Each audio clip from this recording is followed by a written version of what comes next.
DMTV Info, votre chaîne d'information en temps réel. La politique, la santé, le sport, les faits de société, la musique, les rumeurs et bien plus encore. Vous découvrirez cela dans notre chaîne DMTV Info.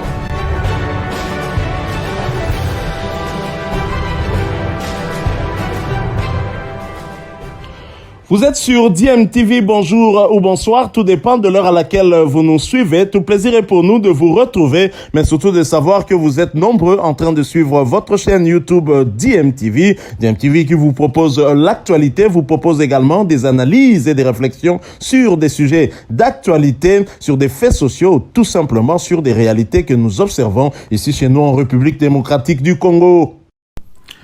Time is up, c'est l'heure de notre tour d'horizon, un tour d'horizon qui nous permet d'échanger avec vous sur l'actualité concernant certains de nos internationaux. Et cette actualité que nous allons vous proposer, nous allons la débuter du côté de l'Angleterre. L'Angleterre où se poursuivait le championnat anglais de première division, la Première Ligue.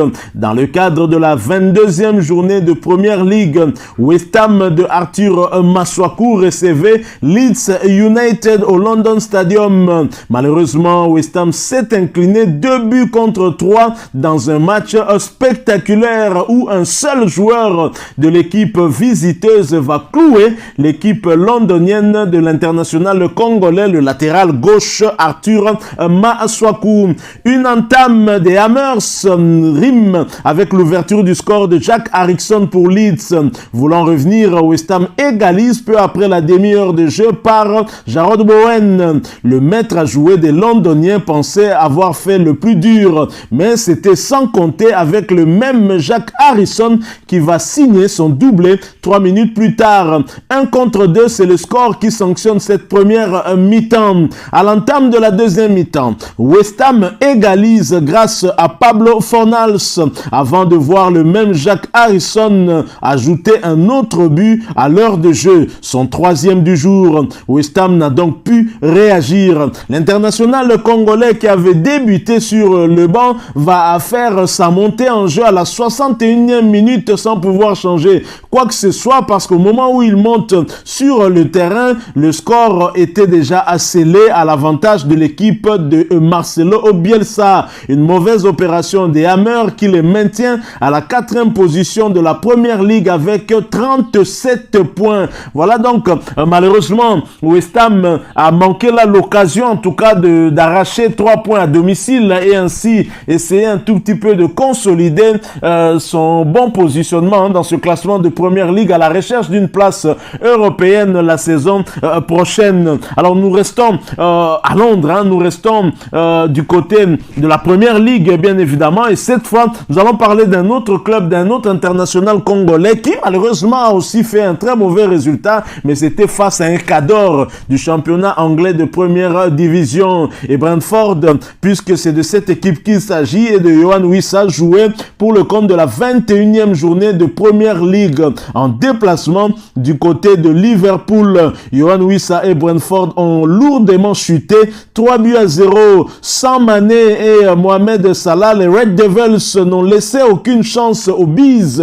L'ouverture du score intervient à la fin de la première période par Fabinho et ce but sanctionne la fin de cette première mi-temps. 1-0, c'est Liverpool qui mène au marquoir. En deuxième période, les Bees vont prendre l'eau et encaisser tour à tour, coup sur coup, 2 buts. À la 69e minute d'abord par Alex Oxlade qui inscrit le second but de Liverpool avant de voir Takumi corser l'addition à la 77e minute pour le 3e. Brentford ne parviendra pas à revenir dans ce match où l'international congolais Yohan Wissa avait débuté sur le banc mais il a néanmoins fait son entrée en jeu 1 minute avant que son équipe n'encaisse le second but. 3-0, c'est c'est le score final. Brentford campe à la 14e place du classement de la Première Ligue avec 23 petits points. Voilà donc ce résultat qui n'arrange pas trop les affaires de Brentford et de l'international congolais Yohan Wissa, mais je l'ai dit, c'était face à un cadre du championnat, Liverpool, qui occupe actuellement la 2e place au classement de la Première Ligue, n'a donc laissé aucune chance malgré les absences de Sadio Mané, de Mohamed Salah ou encore de Naby Keïta. Brentford n'a donc pas pu redresser la barre face à cette belle équipe de Liverpool coachée par Jürgen Klopp. Voilà donc qui met fin à ce tour d'horizon du côté de l'Angleterre, mais nous le poursuivons. Nous allons aller cette fois-ci du côté du Portugal pour parler du championnat portugais de première division et des Congolais internationaux et d'autres susceptibles de le devenir qui ont donc participé à cette 18e journée du championnat portugais de première division. Nous en parlons après cette courte pause. Au Portugal, le FC Porto et Chancel Mbemba, toujours inarrêtables, et continuent leur série de matchs sans défaite. C'est la 8e victoire de suite pour Chancel Mbemba et ses coéquipiers. Les Bleus et Blancs se sont imposés 4-1 sur la pelouse de Belenenses Football Stade. Chancel Mbemba avait été titularisé, bien entendu, dans la charnière centrale de cette équipe du FC Porto. Et même si l'équipe haute, celle de Belenenses, avait ouvert le score, c'était dès la 13e minute. Toujours en première période, le Porto va égaliser puis prendre le contrôle de ce match en deuxième période en inscrivant 3 buts et ainsi scellant sa victoire 1-4. Ce qui augure en tout cas à des lendemains meilleurs pour cette équipe qui continue à trôner seule à la tête du championnat portugais de première division. 3 points de plus que le Sporting CP. Porto est en tête du classement avec 50 points après 18 matchs. C'est sur une très belle dynamique que cette équipe chère au demi-dieu congolais Chancel Mbemba qui continue en tout cas jusque-là. On ne sait pas jusqu'où cette équipe de Porto ira. Une série de 8 matchs, de 8 victoires, il faut le faire. Je pense qu'ils sont en train de courir vers d'autres records dans le championnat portugais. Tant mieux pour eux. C'est une très très bonne chose. Nous le pensons. Voilà donc Porto qui continue à trôner à la tête du championnat portugais. Et nous allons donc rester au Portugal cette fois-ci pour parler d'un autre club qui est au bas du tableau malheureusement, mais ce club a 3 Congolais dont un est international, même s'il reste encore des détails à régler pour lui. Pour d'autres, ils n'ont pas encore fait le choix de la République démocratique du Congo. Alors pour le compte toujours de cette 18e journée, le club de Famalicão recevait Pacos de Ferreira, les 3 Congolais de l'équipe haute, à savoir Dylan Batumbisika, Charles Piquel ainsi que Simon Banza, étaient bien titularisés dans cette équipe et ils ont joué d'ailleurs l'intégralité de cette rencontre qui n'aura connu ni vainqueur ni vaincu. 0 but partout, tel était le score final à la fin de cette rencontre amplement disputée. Alors au classement, Famalicão est toujours un tout petit peu mal en point et campe à la 15e place avec 16 petits points, à 2 points seulement du premier relégable. C'est dire qu'il y a du travail à faire de ce côté-là. Nos 3 Congolais devront en tout cas batailler dur pour éviter d'être ramenés vers la zone. L'équipe se trouve déjà pratiquement dans la zone de relégable. Maintenant, il faut éviter d'entrer dans la zone de relégable. Je pense que Famalicão jusque-là joue le maintien et même si cette équipe reste aussi sur une série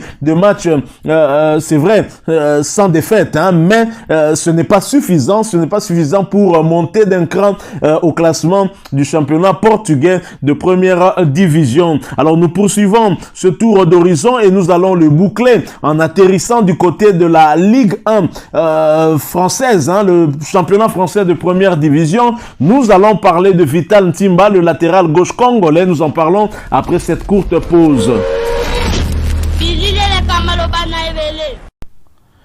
En France, on jouait la 21e journée de la Ligue 1 et l'équipe chère à Vital Ntimba, Clermont Foot, a été punie par l'AS Monaco d'Axel Dissassi et de Benoît Balikwisha.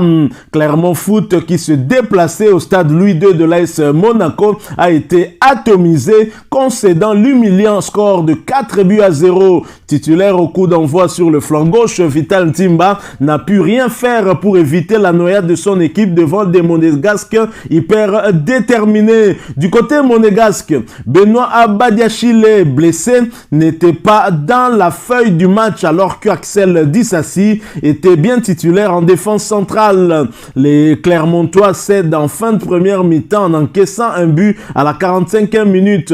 À la reprise, ils vont craquer et encaisser 3 autres buts, dont un doublé signé Wissam Ben Yedder à la 57e et à la 62e minute. Après un début de saison tonitruant, Vital Ntimba et Clermont Foot s'enfoncent journée après journée et sont à chercher dans la dernière partie du tableau du classement de Ligue 1 française, 16e avec 18 petites unités. Alors toujours en Ligue 1, le tout nouveau club de Cédric Bakambu, l'Olympique de Marseille, recevait Lille, le champion en titre, et c'était dans un match hyper compliqué. Les deux équipes vont se séparer 2-2 dans un match nul d'un but partout qui n'arrange peut-être finalement aucune des deux équipes. Vous le savez, notre compatriote Bakagol, Cédric Bakambu, n'avait pas été de la partie parce que son contrat jusque-là n'avait pas encore été validé. Il faut attendre cette semaine, quelques jours encore, pour voir son contrat être validé. Enfin, il pourra être aligné si et seulement si l'entraîneur argentin de l'équipe de l'OM, Jorge Sampaoli, décidait en tout cas de lui faire confiance pour le prochain match. Ce sera en tout cas contre le Racing Club de Lens de Gaël Kakuta. Voilà qui met fin à ce petit tour d'horizon que nous avons voulu partager avec vous. Si vous l'avez aimé, laissez-nous un maximum de j'aime. Merci de partager avec nous votre point de vue en nous les laissant à travers un commentaire. Abonnez-vous sur cette chaîne si vous êtes nouveau ou ancien que vous ne vous êtes pas encore abonné. N'oubliez pas d'activer la petite cloche de notification en cliquant tout simplement sur celle que vous verrez apparaître dès que vous serez abonné, parce qu'elle va vous permettre de ne plus rien manquer des prochaines vidéos que nous allons vous proposer. Encore une fois, merci à vous, avec espoir de vous retrouver bientôt dans un autre sujet d'actualité. En attendant, portez-vous bien et DMTV vous dit au revoir.